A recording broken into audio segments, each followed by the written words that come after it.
Area 51 और alien files को reveal करने के ऑर्डर दे दिए हैं ट्रंप ने, क्योंकि रिसेंटली एक पॉडकास्ट में ओबामा से पूछा गया क्या वाकई में एलियंस हैं।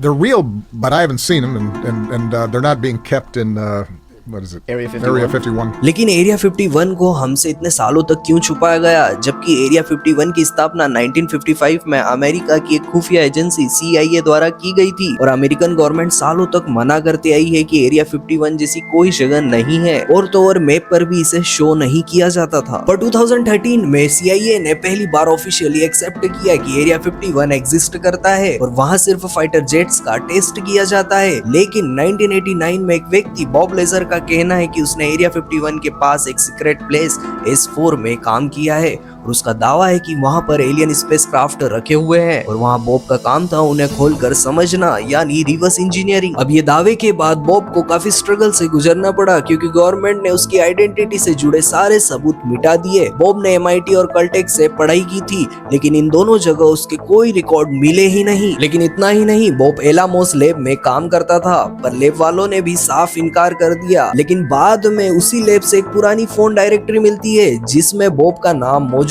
था। अब यहीं से बॉब के दावे पर लोगों के बीच ट्रस्ट बनने लगा और 1989 में बॉब ने एक और दावा किया था कि एलियन स्पेसक्राफ्ट एलिमेंट 115 से चलते हैं, पर उस टाइम दुनिया में ऐसा कोई भी एलिमेंट एग्जिस्ट नहीं करता था। लेकिन हैरानी की बात यह है कि 2003 में वैज्ञानिकों ने सच में एलिमेंट 115 खोज निकाला। अब जरा सोचो, अगर बॉब लेजर की बातें झूठी होती तो गवर्नमेंट ने उसके रिकॉर्ड्स क्यों गायब करवाए, क्यों उसे चुप करवाने की कोशिश की। अब ये तो पता चलेगा एरिया 51 फाइल्स में। बाकी आपको क्या लगता है, कमेंट्स में बताओ।